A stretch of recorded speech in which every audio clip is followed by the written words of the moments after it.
Hello বন্ধুরা, তোমরা সবাই কেমন আছো? আজকে তোমাদের সামনে আমি গতকাল ঘুরতে গিয়েছিলাম, সেটা নিয়ে একটা ব্লগ করলাম, সেটা তোমাদের সাথে শেয়ার করলাম।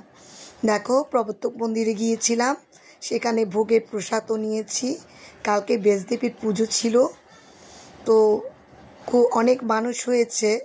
দেখো, আমি ঠাকুরের কিছু পিক নিয়েছি, অনেকক্ষণ ছিলাম। তারপরে 5টার দিকে আমরা রওনা দিলাম সি বিচের উদ্দেশ্যে।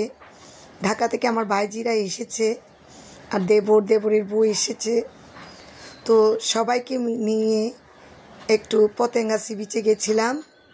দেখো, ওখানে ছবি সূর্যাস্তের দৃশ্য ধারণ করলাম।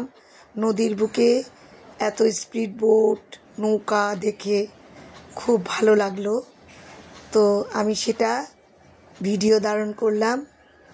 তোমরা যারা চট্টগ্রামের বাইরে থাকো, তারা তো এই দৃশ্যগুলো উপভোগ করতে পারো না, তাই তোমাদের জন্যই শেয়ার করলাম।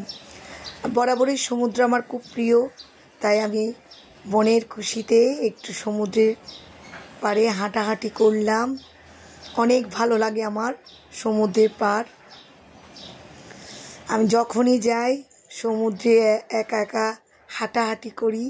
সমুদ্রের পানি যখন আমার পায়ে এসে ধাক্কা দেয়, ঢেউগুলো, অনেক মজা লাগে আমার কাছে। অনেক দূর পর্যন্ত গেলাম, বাতাস হচ্ছিল প্রচুর। আমার ভাইজি বলল চলো একটু ঘুরি, তো আমিও ঘুরলাম, চল ঘুরি।